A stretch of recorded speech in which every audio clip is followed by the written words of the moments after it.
It's time for another Out of Bounds Rewind with Bo Bounds on ESPN 105.9, The Zone. It still cracks me up, the whole national narrative that, SEC teams need to play 9 conference games. Dude, you got Auburn, A&M, Tennessee, Georgia, you got USC on here. Why do they need to go to 9? I don't get it. The weak teams in these links are, Ole Miss, Arkansas, Mississippi State. And that's going to be a brutal run as well. But when you look at the toughest games that they have to play, almost everything is at home. They get Auburn at home. They get A&M at home. They get Georgia at home. They get USC first thing out of the gate on a neutral field, which I think is going to be advantageous for them.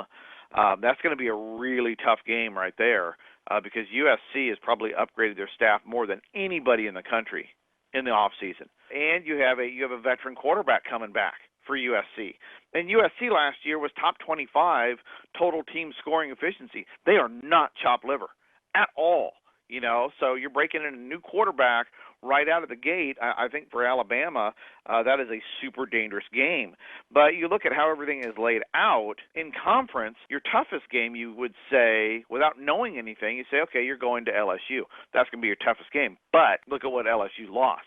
They lost their offensive coordinator. They lost their defensive coordinator. They lost their quarterback. They lost most of their offensive line. Yes, LSU reloads, but I think they've taken a massive step down in play calling on the offensive side.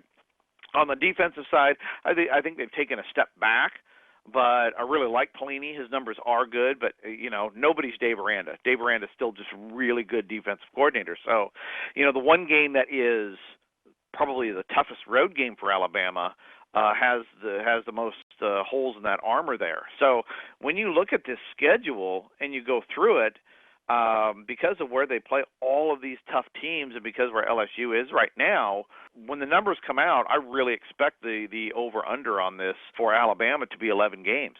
Don't miss one moment of the Out of Bounds Show with Bo Bounds. Weekdays, 7 a.m. till 10 a.m. on ESPN 105.9, The Zone.